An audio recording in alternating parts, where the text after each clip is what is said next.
کہا جاتا ہے کہ اللہ تعالیٰ نے اسلامی ریاست کے سربراہ کا ایک دینی منصب ہے جو مقرر کر دیا. یہ اصطلاح بھی دینی اصطلاح ہے اور یہ منصب بھی اللہ کے پیغمبر نے مقرر کیا ہے. کہا جاتا ہے کہ قرآن مجید میں بھی حدیث میں بھی اس کا ذکر ملتا ہے. میں چاہوں گا کہ علماء کا استدلال 3 حصوں میں سٹیپ بائی سٹیپ ہم سب کی خدمت پیش کروں.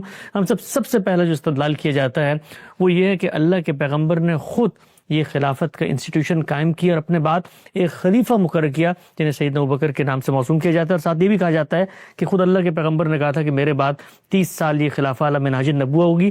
تو خلافت کا جو انسٹیٹیوشن ہے یہ تو پیغمبر جب قائم کر کے گئے ہیں تو اسلام اور ریاست کی اس پوری بحث میں آپ کے زیر بحث ہی نہیں آیا. خلافت تو ایک تعبیر ہے. اگر آپ اس کی حقیقت میں اتر کے دیکھیں تو وہ کیا چیز ہے؟ یہ کہ مسلمان ایک جمعیت کی صورت اختیار کر چکے ہیں. جب وہ ایک جمعیت کی صورت اختیار کر چکے ہیں تو فطری تقاضوں کے لحاظ سے ان میں ایک نظم اجتماعی پیدا ہو جائے گا. جب ان میں ایک نظم اجتماعی پیدا ہوگا تو اقتدار کی ضرورتوں کو پورا کرنے کے لیے وہ اپنے اولوالامر کا تقرر کریں گے. چنانچہ مسلمانوں کی ایک ریاست وجود میں آ جائے گی. یہ بالکل اسی طرح سے ہوا جیسے دنیا بھر میں ہوتا ہے. کسی قوم کے پاس اگر ایک خطہ ارض ہے، وہاں وہ پوری جمعیت کے ساتھ موجود ہے. اللہ تعالیٰ نے اگر ان کو یہ توفیق دی ہے کہ وہ نظم کے ساتھ رہ سکیں تو پہلا قدم یہی اٹھائیں گے کہ وہ اپنے اندر ایک ریاست کو وجود پذیر کر دیں گے. اس وقت دنیا بھر میں یہی صورتحال ہے. میں نے بارہا یہ عرض کیا ہے کہ یہ انسان کی فطری ضرورتوں میں سے ہے.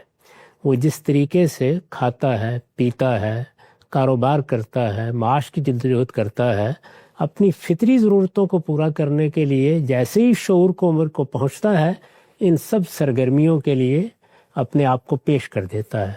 یہی صورتحال ریاست و حکومت کی ہے. جب بھی لوگ جمع ہوں گے، کسی ایک جگہ موجود ہوں گے، ان کی فطری ضرورت یہ ہے کہ ان میں امن قائم ہو. ان میں کوئی شخص ایک دوسرے کی عزت آبرو کے خلاف کسی زیادتی کا ارتکاب نہ کرے، لوگوں کے حقوق تلف نہ ہوں اور کسی کی جان مال آبرو کو کوئی خطرہ لاحق نہ ہو. اس مقصد سے لوگ اپنے اندر نظم پیدا کرتے ہیں. وہ نظم قبیلے کی سطح پر بھی ہو سکتا ہے، وہ قدیم ریاستوں کی صورت میں بھی ہو سکتا ہے، وہ اس زمانے کی بڑی سلطنتوں کی صورت میں بھی ہو سکتا ہے، وہ قومی ریاستوں کی صورت میں بھی ہو سکتا ہے. اس نوعیت کا نظم چونکہ ایک فطری تقاضے سے پیدا ہوتا ہے، اس لیے جیسے ہی رسالت مآب صلی اللہ علیہ وسلم کو مدینہ میں اقتدار حاصل ہوا، مدینہ میں اقتدار دعوت کی اس جدوجہد کا نتیجہ تھا جو آپ نے مکے میں بھی کی، اور پھر وہ لوگ جو باہر کے قبیلوں سے آ رہے تھے ان کے سامنے دعوت پیش کر کے اس کو اتمام و اکمال تک پہنچایا. ٹھیک. جب مدینہ سے یا یثرب سے بعض لوگوں نے اس دعوت کو قبول کر لیا، اور وہ جس طرح کے شبلی نے اپنی سیرت النبی میں تعبیر اختیار کی ہے، اپنے علاقے کے رؤوس القبائل تھے. 2 بڑے قبیلے تھے، ایک اوس کا قبیلہ، ایک خزرج کا قبیلہ. ان کے سرداروں نے، ان کے بڑوں نے جب رسالت مآب صلی اللہ علیہ وسلم کے ہاتھ پر اسلام قبول کر لیا، آپ کو یثرب آنے کی دعوت دی، تو اس کے معنی ہی یہ تھے کہ یثرب میں ایک خطہ ارض میسر آ گیا ہے. مسلمان اب وہاں منتقل ہو سکتے ہیں. ان کے اندر ایک جمعیت پیدا کرنے کا موقع پیدا ہو گیا ہے. اب اس کے لازمی نتیجے کے طور پر وہاں حکومت قائم ہو جائے گی. چنانچہ وہ حکومت وہاں قائم ہو گئی. رسالت مآب صلی اللہ علیہ وسلم جب دنیا سے رخصت ہوئے ہیں تو اس وقت ایسا نہیں ہے کہ آپ کسی غار میں بیٹھے ہوئے تھے. ایک حکومت کی جو قائم ہو چکی تھی سربراہی فرما رہے تھے.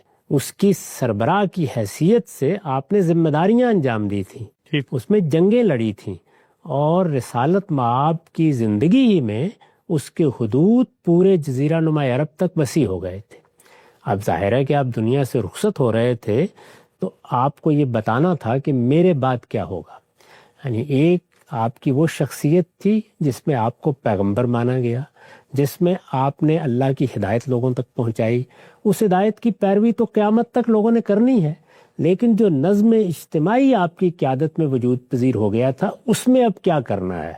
اس موقع پر آپ نے یہ تاکید فرمائی کہ اس وقت جو مسلمانوں کی مختلف جماعتیں ہیں ان میں سب سے بڑی جماعت قریش کی جماعت ہے.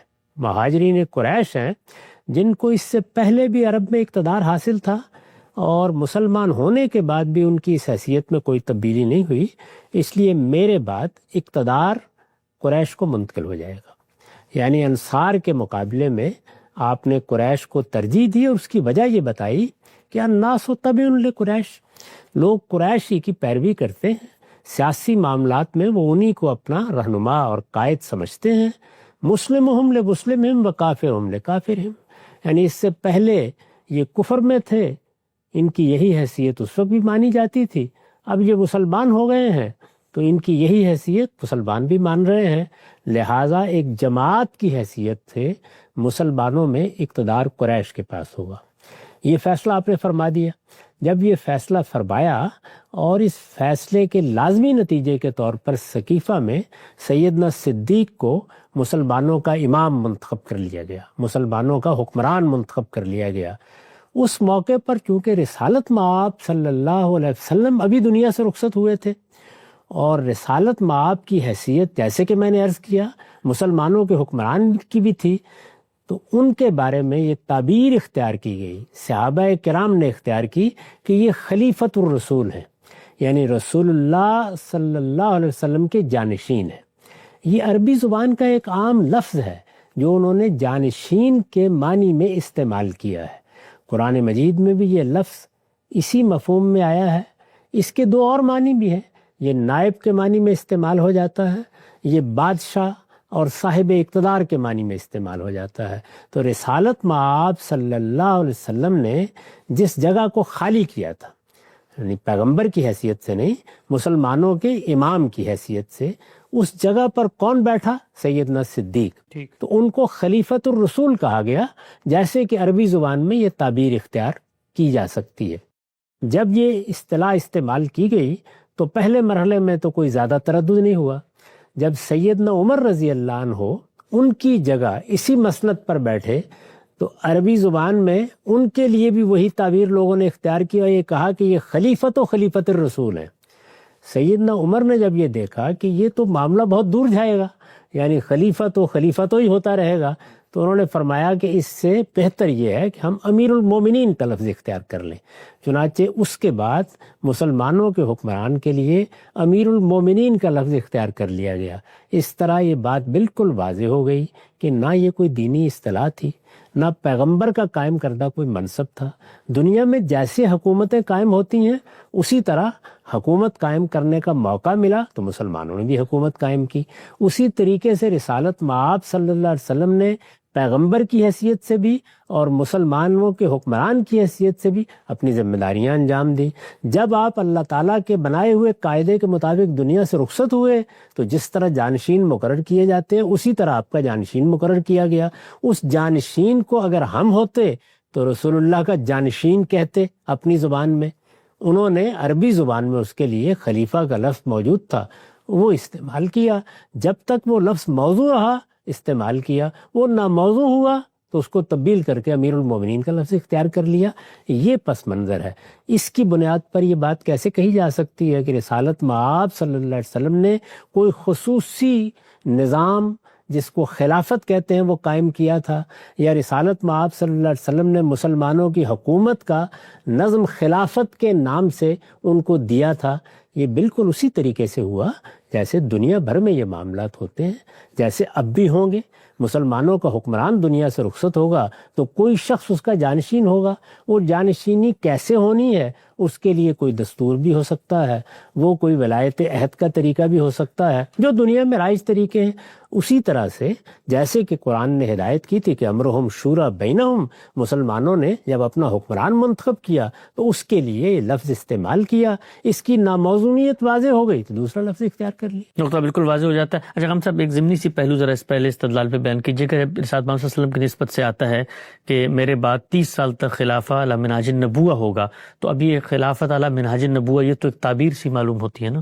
اس میں آپ نے یہ بتایا کہ میں نے جس طریقے سے حکومت کی ہے میرے جانشین بھی اسی طریقے سے حکومت کریں۔ اچھا، اس روایت پر میں اس وقت گفتگو نہیں کرتا کہ اس کی سند کی کیا نوعیت ہے، یہ کتنی قابل اعتماد ہے، اس پر بہت کچھ جرح ہیں، آپ جانتے ہیں۔ میں اس پوری بات کو اسی طرح قبول کر کے یہ کہتا ہوں کہ اس میں رسالت مآب صلی اللہ علیہ وسلم نے خود علی منہاج النبوہ کے الفاظ استعمال کیے اور اس طرح یہ بتایا کہ خلافت تو جانشینی ہے، وہ کسی بھی شخص کو حاصل ہو سکتی ہے، میرے بعد یہ جانشینی ان لوگوں کو حاصل ہوگی جو اپنی ذمہ داریاں پیغمبر کے قائم کردہ طریقے کے مطابق ادا کریں گے۔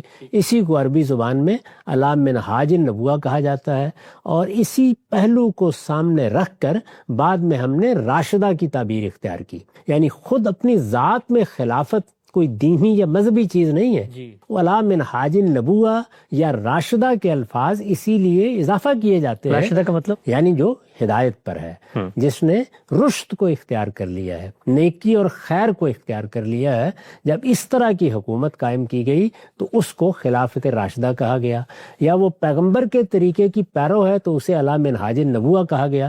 یہ اضافے خود بتا رہے ہیں کہ لفظ خلافت میں کوئی دینی مفہوم موجود نہیں ہے، وہ عربی زبان کا ایک عام لفظ ہے، چنانچہ اگر کوئی دینی پہلو اس میں پیدا کرنا ہے تو یہ اضافے کرنے پڑیں گے۔ نقطہ بالکل واضح ہو جاتا ہے۔ ہم سے جو پہلا استدلال تھا کہ رسالت محمد صلی اللہ علیہ وسلم نے خود ایک انسٹیٹیوشن قائم کیا ہے، واضح ہو جاتا ہے کہ امرہم شورا بینہم کے طرز پہ ہی رسول اللہ صلی اللہ علیہ وسلم کے بعد جس شخص نے حکمران بننا تھا وہ حکمران بنا اور اس کو خلیفہ قرار دے دیا گیا۔ اچھا، ہم سب آگے بڑھاتے ہیں سلسلہ گفتگو کو۔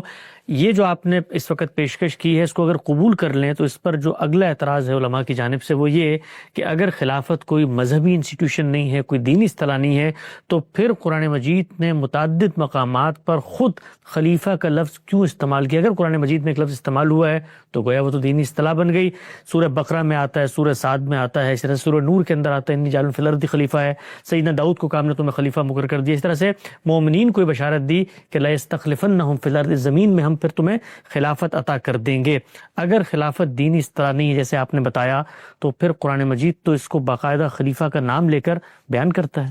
آپ کو یاد ہوگا کہ میں نے 2015 میں ایک مضمون لکھا تھا، اس میں نے یہ بتایا تھا کہ اسلام اور ریاست کے باہمی تعلق کو کس نظر سے دیکھنا چاہیے۔ اسلام اور ریاست ایک جوابی بیانیہ کے زیر عنوان یہ مضمون لکھا گیا تھا۔ اس میں نے اس موضوع پر بھی اپنی رائے بیان کی تھی، یعنی یہ خلافت کیا چیز ہے، اس کی دینی حیثیت کیا ہے۔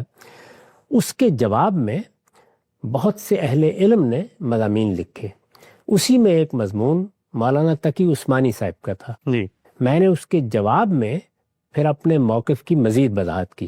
میں اس کا ایک حصہ آپ کے سامنے رکھ دیتا ہوں، اس سے بالکل واضح ہو جائے گا کہ اس باب میں کیا غلط فہمی بالعموم لوگوں کو لاحق ہوتی ہے۔ میں نے لکھا تھا، اس میں شبہ نہیں کہ خلافت کا لفظ اب کئی صدیوں سے اصطلاح کے طور پر استعمال ہوتا ہے، یعنی ہمارے ہاں یہ اصطلاح بن چکی ہے۔ اس میں شبہ نہیں کہ خلافت کا لفظ اب کئی صدیوں سے اصطلاح کے طور پر استعمال ہوتا ہے، لیکن یہ ہرگز کوئی دینی اصطلاح نہیں ہے، یہ کوئی دینی اصطلاح نہیں ہے۔ دینی اصطلاحات رازی، غزالی، ماوردی، ابن حزم اور ابن خلدون کے بنانے سے نہیں بنتی، اور نہ ہر وہ لفظ جسے مسلمان کسی خاص مفہوم میں استعمال کرنا شروع کر دیں دینی اصطلاح بن جاتا ہے۔ یہ اللہ اور اس کے رسولوں کے بنانے سے بنتی ہیں۔ ہم جب کسی چیز کو کہتے ہیں یہ دینی اصطلاح ہے تو اس کی سند اللہ اور اس کے رسول سے ملنی چاہیے۔ بعد کے زمانوں میں مسلمانوں کے اہل فکر نے بہت سی اصطلاحات بنائی ہیں۔ علم عمرانیات کی اصطلاحات ہیں، علم نحو کی اصطلاحات ہیں، علم صرف کی اصطلاحات ہیں، علم لغت کی اصطلاحات ہیں، اصول فقہ کی اصطلاحات ہیں، اصول حدیث کی اصطلاحات ہیں۔ یہ اصطلاحات ان علوم و فنون کی اصطلاحات ہیں، مسلمانوں کے اہل علم نے بنائی ہیں، لیکن یہ دینی اصطلاحات نہیں ہیں۔ یہ اللہ اور اس کے رسولوں کے بنانے سے بنتی ہیں، یعنی دینی اصطلاحات جب بنیں گی اللہ بنائے گا، اس کے پیغمبر بنائیں گے، اور اسی وقت قابل تسلیم ہوتی ہیں جب ان کا اصطلاحی مفہوم قرآن و حدیث کے نصوص یا دوسرے الہامی صحائف سے ثابت کر دیا جائے۔ یعنی اگر ان کو ثابت کرنا ہو تو پھر آپ کو بتانا پڑے گا کہ یہ اصطلاح قرآن نے بنا دی ہے، یہ اس سے پہلے الہامی صحائف میں اصطلاح کے طور پر لفظ مستعمل رہا ہے، یہ بتانا پڑے گا۔ صوم، صلاۃ اور حج و عمرہ وغیرہ اسی لیے دینی اصطلاحات ہیں۔ یہ صوم، صلاۃ، حج و عمرہ ہماری دینی اصطلاحات جی لا ریب۔ صوم، صلاۃ اور حج و عمرہ وغیرہ اسی لیے دینی اصطلاحات ہیں کہ انہیں اللہ اور اس کے رسولوں نے یہ حیثیت دی ہے اور جگہ جگہ ان کے اصطلاحی مفہوم میں استعمال کیا ہے۔ یعنی صلاۃ کے بھی ایک لغوی معنی ہے، وہ قرآن میں اس لغوی مفہوم میں بھی استعمال ہوا ہے، لیکن قرآن نے اس کو اصطلاحی مفہوم میں بھی جگہ جگہ استعمال کیا ہے۔ اب جب قرآن نے اس کو اصطلاحی مفہوم میں استعمال کر دیا تو یہ ایک دینی اصطلاح ہے، اس کو دینی اصطلاح مانا جائے گا۔ صوم، صلاۃ اور حج و عمرہ وغیرہ اسی لیے دینی اصطلاحات ہیں کہ انہیں اللہ اور اس کے رسولوں نے یہ حیثیت دی ہے اور جگہ جگہ ان کے اصطلاحی مفہوم میں استعمال کیا ہے۔ لفظ خلافت اس کے برخلاف عربی زبان کا ایک لفظ ہے، یعنی اس کو کبھی قرآن نے کسی اصطلاحی مفہوم میں استعمال نہیں کیا۔ اس کو رسالت مآب صلی اللہ علیہ وسلم نے بھی کبھی اصطلاح کے طور پر استعمال نہیں فرمایا۔ لفظ خلافت اس کے برخلاف عربی زبان کا ایک لفظ ہے، جیسے مختلف الفاظ ہوتے ہیں، اور نیابت، جانشینی اور حکومت و اقتدار کے معنی میں استعمال ہوتا ہے۔ یہ سیاق و سباق بتاتا ہے کہ کہاں یہ جانشینی کے مفہوم میں آ گیا ہے، کہاں یہ نیابت کے مفہوم میں مستعمل ہے، کس جگہ اس سے متکلم نے اقتدار مراد لیا ہے۔ بادشاہی، اقتدار، حکومت اس معنی میں بھی آتا ہے۔ یہ اس کے لغوی مفاہیم ہیں، اور قرآن و حدیث میں ہر جگہ یہ اپنے لغوی مفاہیم ہی میں سے کسی ایک مفہوم میں استعمال ہوا ہے۔ پورا قرآن کسی بھی اصطلاحی مفہوم میں اس کے استعمال سے خالی ہے، لٹرل میننگ، یہ ہر جگہ لغوی مفہوم میں استعمال ہوا ہے۔ چنانچہ قرآن کی جو آیات خلیفہ اور خلافت کے الفاظ کو ان کے ترجمے میں بین ہی قائم رکھ کر لوگوں کو یہ باور کرانے کے لیے پیش کی گئی ہیں کہ قرآن نے یہ لفظ کسی خاص اصطلاحی مفہوم میں استعمال کیا ہے، انہیں کسی مستند ترجمے یا تفسیر میں دیکھ لیجئے، حقیقت اس طرح واضح ہو جائے گی کہ آپ کے پاس بھی تبصرے کے لیے کوئی الفاظ باقی نہیں رہیں گے، جس طرح کہ میرے ناقدین میں سے ایک صاحب علم کے پاس نہیں رہے۔ یعنی انہوں نے یہ کیا تھا کہ قرآن کی آیات نقل کی، وہی آیات جن کا آپ نے حوالہ دیا ہے، اور ان کا ترجمہ کرتے ہوئے ہر جگہ لفظ خلافت استعمال کیا۔ تو میں نے یہ بتایا ہے کہ یہ لفظ خلافت کو آپ ترجمے میں بین ہی رکھ کر یہ تاثر یہاں تو دے سکتے ہیں، لیکن کیا قرآن مجید کے مترجمین نے، اہل تفسیر نے بھی یہی کیا ہے؟ انہوں نے اس کو اصطلاح کے طور پر لے کر اسی لفظ کو نیچے رکھ کے ایسے ہی اس کا مدعا واضح کیا ہے۔ میں یہاں دو جلیل القدر علماء کے تراجم پیش کیے دیتا ہوں، ملاحظہ فرمائیے۔ سورہ بقرہ کی آیت 30 شاہ عبد القادر کا ترجمہ ہے، اور جب کہا تیرے رب نے فرشتوں کو مجھ کو بنانا ہے زمین میں ایک نائب، انی جاعل فی الارض خلیفہ، انی جاعل فی الارض خلیفہ، تو دیکھیے انہوں نے ترجمہ کیا کیا؟ نائب۔ اس کے بعد مولانا محمود الحسن کا ترجمہ ہے، اور جب کہا تیرے رب نے فرشتوں کو کہ میں بنانے والا ہوں زمین میں ایک نائب، انہوں نے وہی ترجمہ کیا۔ اب سورہ صاد پر آ جائیے، آیت 38 ہے۔ شاہ عبد القادر کا ترجمہ ہے، اے داؤد ہم نے کیا تجھ کو نائب ملک میں، سو تو حکومت کر لوگوں میں انصاف سے۔ یعنی انا جعلنا کا خلیفتن فی الارض کو انہوں نے اس طرح ادا کیا، اے داؤد ہم نے کیا تجھ کو نائب ملک میں، تو حکومت کر لوگوں میں انصاف سے۔ مولانا محمود الحسن کا ترجمہ ہے، اے داؤد ہم نے کیا تجھ کو نائب ملک میں، سو تو حکومت کر لوگوں میں انصاف سے۔ یعنی انہوں نے بین ہی اسی ترجمے کو اختیار کر لیا ہے۔ اب سورہ نور میں دیکھیے، جہاں استخلاف کی آیت ہے، اس کا کیا ترجمہ کیا ہے لوگوں نے؟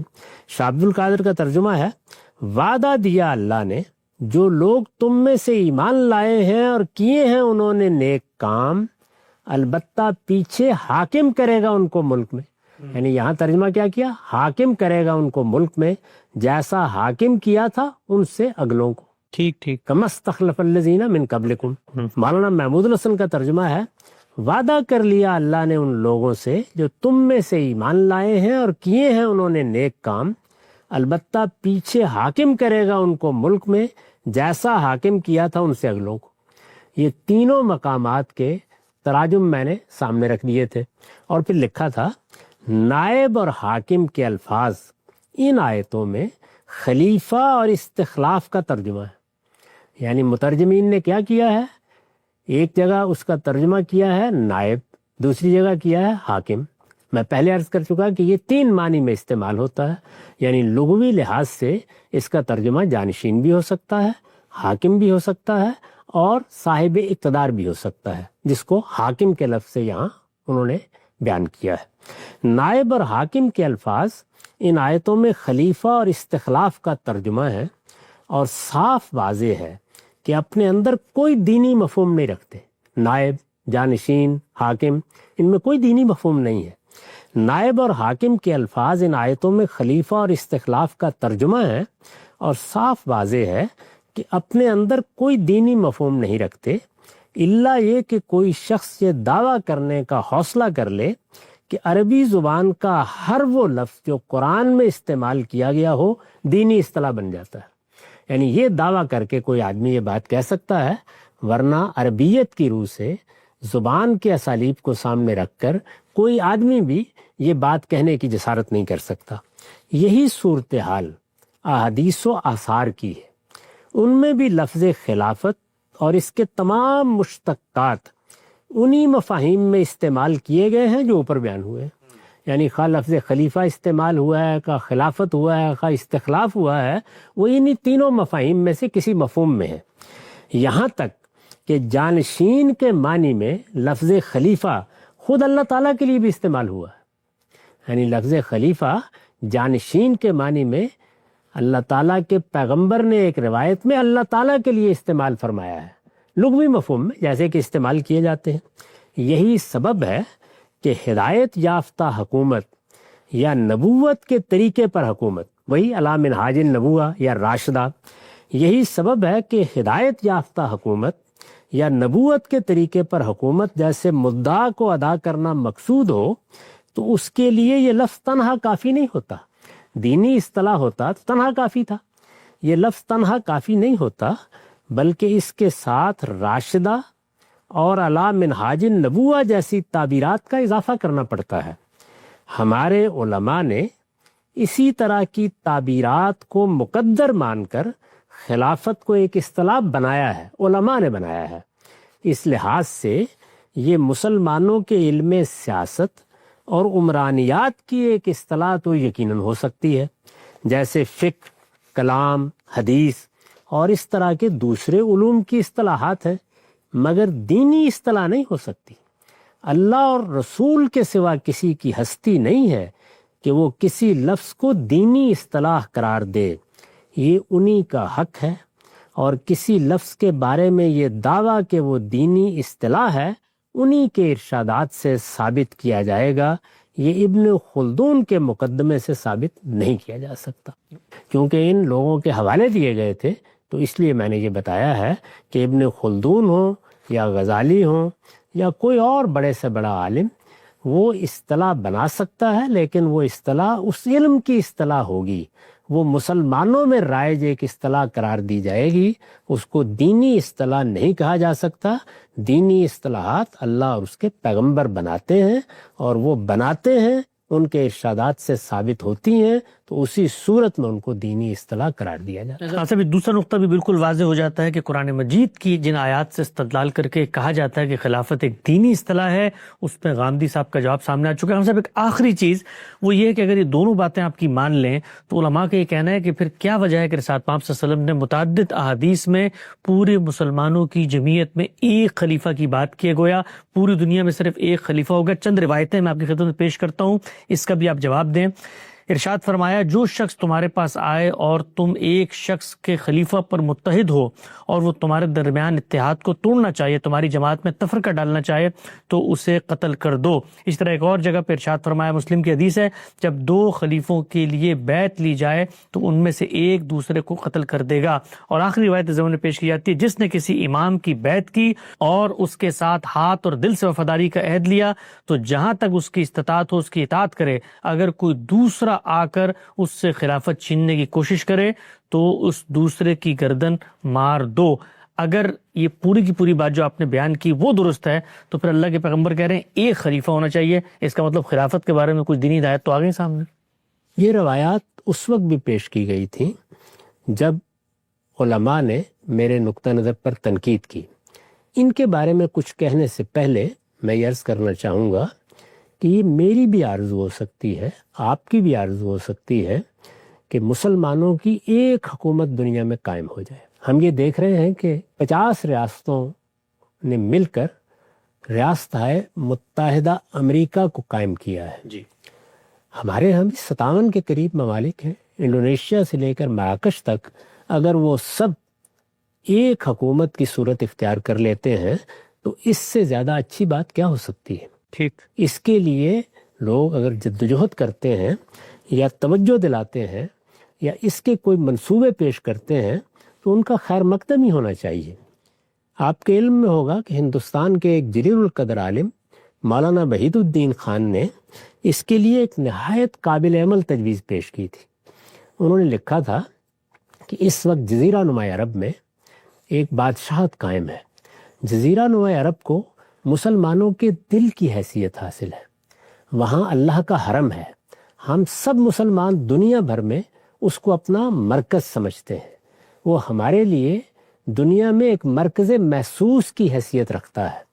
چنانچہ اگر مسلمانوں کے تمام ممالک جزیرہ نما عرب کی بادشاہت کے ساتھ وہی تعلق قائم کر لیں جو تعلق کینیڈا کا، نیوزی لینڈ کا اور آسٹریلیا کا شاہ برطانیہ کے ساتھ ہے تو یہ بہت اچھی بات ہوگی۔ اس نوعیت کی دوسری تجویزیں بھی پیش کی جا سکتی ہیں۔ مسلمان سب مل کر ایک طاقت بن جائیں، ان کی پوری مملکت کے وسائل مجتمع ہو جائیں، مسلمانوں کے لیے نقل مکانی کی پابندیاں اٹھ جائیں، ان کی اجتماعی قوت دنیا میں اپنی حیثیت منوائے۔ یہ کون شخص ہے جس کی آرزو نہیں ہوگی؟ اس لیے یہ زیر بحث نہیں ہے۔ اصل سوال یہ ہے کہ اس معاملے کی دینی حیثیت کیا ہے۔ چنانچہ نہ یہ خلافت کوئی دینی اصطلاح ہے، نہ اگر ہم اس نوعیت کا کوئی نظم قائم کریں، یعنی پوری دنیا کے مسلمان ممالک مل کر کوئی نظم قائم کریں تو اس کے لیے خلافتی کا لفظ اختیار کرنا ضروری ہے۔ میں نے ابھی عرض کیا کہ اس کو ہم ریاستہائے متحدہ اسلامیہ بھی کہہ سکتے ہیں، کوئی اور تعبیر بھی اس کے لیے مستعار لے سکتے ہیں۔ ان میں سے کوئی چیز بھی دین کا تقاضا نہیں ہے۔ یہ بنیادی بات سمجھ لینے کے بعد اب یہ دیکھیے کہ ان روایات کی کیا حیثیت ہے۔ میں نے اس وقت اسی مضمون میں ان روایتوں پر بھی تبصرہ کیا تھا جس کا ایک حصہ ابھی میں نے آپ کو پڑھ کے سنایا۔ اب یہ دوسرا حصہ بھی سن لیجئے۔ میں نے لکھا ہے، رہی یہ بات کہ دنیا میں مسلمانوں کی ایک ہی حکومت ہونی چاہیے اور یہ اسلام کا حکم ہے۔ پھر سن لیجئے، رہی یہ بات کہ دنیا میں مسلمانوں کی ایک ہی حکومت ہونی چاہیے اور یہ اسلام کا حکم ہے، تو قرآن سے واقف ہر صاحب علم جانتا ہے کہ وہ اس طرح کے کسی حکم سے یکسر خالی ہے۔ یعنی کوئی دینی حکم نہیں ہے جس میں یہ تقاضا کیا گیا ہو۔ البتہ جس طرح کہ میں نے ابھی عرض کیا، ایسا ہو تو کیا کہنے۔ 2 حدیثیں البتہ اس کے حق میں پیش کی جاتی ہیں۔ ان میں سے ایک یہ ہے کہ رسول اللہ صلی اللہ علیہ وسلم نے فرمایا، بنی اسرائیل پر نبی حکومت کرتے تھے، چنانچہ ایک نبی دنیا سے رخصت ہوتا تو دوسرا اس کی جگہ لے لیتا تھا، لیکن میرے بعد کوئی نبی نہیں ہے، حکمران البتہ ہوں گے اور بہت ہوں گے۔ پوچھا گیا، ان کے بارے میں آپ ہمیں کیا حکم دیتے ہیں؟ آپ نے فرمایا، پہلے کے ساتھ عہد اطاعت کو پورا کرو، پھر اس کے ساتھ جو اس کے بعد پہلا ہو۔ دوسری یہ ہے، یہ ایک حدیث ہے، دوسری یہ ہے کہ جب 2 حکمرانوں کی بیعت کر لی جائے تو دوسرے کو قتل کر دو۔ اسی کی ایک صورت آپ نے اور بھی پیش کی ہے۔ اس دوسری حدیث پر تو اگرچہ سند کے لحاظ سے بھی بہت کچھ کلام کیا گیا ہے، لیکن برسبیل تنزل مان لیجئے تب بھی یہ حقیقت ناقابل انکار ہے کہ ان حدیثوں میں وہ بات ہرگز نہیں کہی گئی جو ان سے ثابت کرنے کی کوشش کی جاتی ہے۔ ان میں جو کچھ کہا گیا ہے وہ یہ ہے کہ مسلمان اگر اپنی حکومت کے لیے کسی شخص کے ہاتھ پر بیعت کر لیں اور اس کے بعد کوئی دوسرا بغاوت کر کے اٹھ کھڑا ہو اور لوگوں کو بیعت کی دعوت دے تو ہر مسلمان کو پہلی بیعت پر قائم رہنا چاہیے۔ یہ بات کہی گئی. یعنی ایک نظم ہمارا پاکستان میں قائم ہے، ایک افغانستان میں قائم ہے، ایک ایران میں قائم ہے، اسی طرح 57 ممالک میں. ان ملکوں میں اگر ایک حکومت قائم ہو گئی ہے اور کوئی دوسرا اس کے مقابل میں اٹھ کر اپنی حکومت قائم کرنے کی دعوت دیتا ہے تو یہ روایت بتا رہی ہے کہ اس میں ہمیں کیا رویہ اختیار کرنا ہے. ٹھیک ٹھیک ٹھیک. ان میں جو کچھ کہا گیا ہے وہ یہ ہے کہ مسلمان اگر اپنی حکومت کے لیے کسی شخص کے ہاتھ پر بیعت کر لیں اور اس کے بعد کوئی دوسرا بغاوت کر کے اٹھ کھڑا ہو اور لوگوں کو بیعت کی دعوت دے تو ہر مسلمان کو پہلی بیعت پر قائم رہنا چاہیے. یہ وہی بات ہے کہ مسلمان اپنے نظم اجتماعی کے ساتھ رہیں گے، الجماعت کے ساتھ رہیں گے. اس پر ہم تفصیل سے گفتگو کر چکے ہیں. نیز یہ کہ اگر دوسرا اپنی حکومت کا اعلان کر دے، یعنی ایک حکومت قائم ہو گئی، ایک شخص نے بغاوت کی اور اپنی حکومت کا اعلان کر دیا. نیز یہ کہ اگر دوسرا اپنی حکومت کا اعلان کر دے اور کچھ لوگ اس کی بیعت بھی کر لیں تو اس کو قتل کر دیا جائے. یہ صورت بعض اوقات پیدا ہو جاتی ہے. اس وقت بھی اگر آپ دیکھیں تو بعض مسلمان ملکوں میں یہی صورت پیدا ہوئی ہے. یہ ظاہر ہے کہ ایسی ہدایات ہیں جن کی معقولیت ہر شخص پر واضح کی جا سکتی ہے. یعنی اگر امریکہ میں ڈونلڈ ٹرمپ کی حکومت قائم ہو گئی ہے اور مقابل میں کوئی شخص کھڑا ہو کر اپنی حکومت کی دعوت دے تو یہاں کیا سلوک کیا جائے گا اس کے ساتھ. یہ ظاہر ہے کہ ایسی ہدایات ہیں جن کی معقولیت ہر شخص پر واضح کی جا سکتی ہے. چنانچہ رسول اللہ صلی اللہ علیہ وسلم کے دنیا سے رخصت ہو جانے کے بعد جب انصار میں سے ایک شخص نے یہ تجویز پیش کی کہ انصار اور مہاجرین دونوں میں سے ایک ایک حکمران بنا لیا جائے تو سیدنا عمر نے اسی اصول پر فرمایا کہ یہ تو ایک نیام میں دو تلواریں ہو جائیں گی. اور صدیق اکبر رضی اللہ عنہ نے بھی اس موقع پر لوگوں کو متنبہ کیا کہ ایک ہی مملکت میں دو حکمران نہیں ہو سکتے. یہ مدعا ہے، اس لیے کہ اس کا نتیجہ یہی نکلے گا کہ سخت اختلافات پیدا ہو جائیں گے، صلاح کے بجائے فساد بڑھے گا، پورا نظم منتشر ہو کر رہ جائے گا. اور رسول اللہ صلی اللہ علیہ وسلم نے لوگوں کو جس طریقے پر چھوڑا تھا اس کی جگہ یہ بدعت لے لے گی کہ ایک ہی مملکت میں دو لوگ حکومت کر رہے ہوں گے. ان روایتوں کی نسبت، دونوں روایتوں کی، ان روایتوں کی نسبت اگر خدا کے پیغمبر کی طرف صحیح ہے تو آپ نے جو کچھ فرمایا وہ یہی تھا. یعنی یہ ہدایت کی گئی تھی کہ جب مسلمانوں کی ایک حکومت قائم ہو جائے تو پھر اس میں اختلال پیدا کرنا، پھر اس کے مقابلے میں اٹھنا، پھر اس کو درہم برہم کرنے کی صحیح کرنا یہ ناجائز ہے اور یہ فساد فی الارض ہے، یہ حرابہ ہے. جو لوگ اس کا ارتکاب کریں انہیں موت کی سزا دی جا سکتی ہے، یہ فرمایا تھا آپ نے. ان سے یہ بات کسی منطق سے بھی برآمد نہیں کی جا سکتی کہ اسلام نے اپنے ماننے والوں کو دنیا میں ایک ہی حکومت قائم کرنے کا حکم دیا ہے. یعنی یہ ان روایات میں بات سرے سے بیان ہی نہیں ہوئی. جو حکومت بھی قائم ہو جائے اس حکومت میں کوئی انتشار پیدا نہیں کرنا چاہیے، ٹھیک. اس میں بغاوت اور مفارقت کا طریقہ اختیار نہیں کرنا چاہیے. وہ الجماعت ہے، اس کے ساتھ رہنا چاہیے. اس کو اگر کوئی شخص توڑنے کی کوشش کرتا ہے تو ان روایتوں میں بھی جن پر ہم بحث کر چکے ہیں یہی کہا گیا تھا کہ ماتا میتتن جاہلیہ، یہ جاہلیت کی موت ہوگی. ان سے یہ بات کسی منطق سے بھی برآمد نہیں کی جا سکتی کہ اسلام نے اپنے ماننے والوں کو دنیا میں ایک ہی حکومت قائم کرنے کا حکم دیا ہے.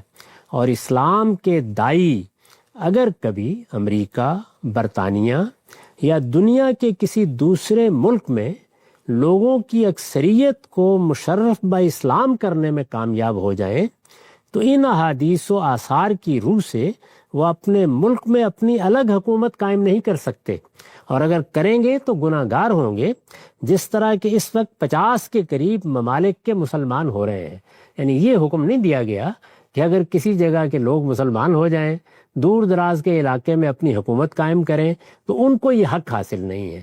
حکومتیں لوگ اپنی قائم کریں، بہت اچھی بات ہے کہ سب مل کر ایک حکومت بن جائیں. یہ بھی بہت اچھی بات ہے کہ اس کے لیے ہم اپنی اصطلاح استعمال کر لیں، یعنی خلافت کی اصطلاح. لیکن ان میں سے کوئی چیز بھی دین کا حکم نہیں ہے. دین یہ تقاضا کر رہا ہے کہ جب ایک حکومت قائم ہو جائے گی، جب مسلمانوں کا نظم اجتماعی وجود میں آ جائے گا، اس کو پھر اختلال میں مبتلا نہیں کیا جا سکتا. یہ بات کہی گئی ہے. علماء کو متنبہ رہنا چاہیے کہ خدا کے دین میں جو بات جتنی ہو اسے اتنا ہی رکھا جائے. یہ کسی عالم اور فقیہ اور محدث کا حق نہیں ہے کہ وہ لوگوں کو ایک ایسی بات کا مکلف ٹھہرائے جس کا مکلف ان کے پروردگار نے ان کو نہیں ٹھہرایا. اللہ تعالیٰ نے یہ ذمہ داری نہیں ڈالی تو پھر علماء کا بھی یہ کام نہیں ہے. چنانچہ میں نے لکھا ہے اور ایک مرتبہ پھر دہرا رہا ہوں کہ جن ملکوں میں مسلمانوں کی اکثریت ہے ان کی ایک ریاست ہائے متحدہ کا قیام ہم میں سے ہر شخص کی خواہش ہو سکتی ہے اور ہم اس کو پورا کرنے کی جدوجہد بھی کر سکتے ہیں، لیکن اس خیال کی کوئی بنیاد نہیں ہے کہ یہ اسلامی شریعت کا کوئی حکم ہے جس کی خلاف ورزی سے مسلمان گناہ کے مرتکب ہو رہے ہیں. چنانچہ اس موقع پر جب یہ بحث ہوئی تھی تو میں نے بار بار توجہ دلائی تھی کہ مسلمانوں کے ہاں تو پہلی صدی کے بعد ہی ان کی 2 حکومتیں قائم ہو گئی جی. ہسپانیہ کی دولت امویہ اور بغداد کی دولت عباسیہ. کسی نے بھی کبھی نہیں کہا کہ یہ کوئی گناہ کا کام ہو گیا ہے. وہ حکومت بھی اپنی جگہ صدیوں قائم رہی اور یہ حکومت بھی اپنی جگہ صدیوں قائم رہی. اس معاملے میں مسلمانوں کا علم ہمیشہ بالکل واضح رہا ہے. یہ ہماری آرزو ہے، یہ ہماری خواہش ہے، یہ بہت اچھی بات ہے، اے کاش ایسا ہو جائے، لیکن یہ دین کا کوئی حکم ہے. دین کے شواہد و نظائر میں اس کے لیے کوئی استدلال موجود نہیں.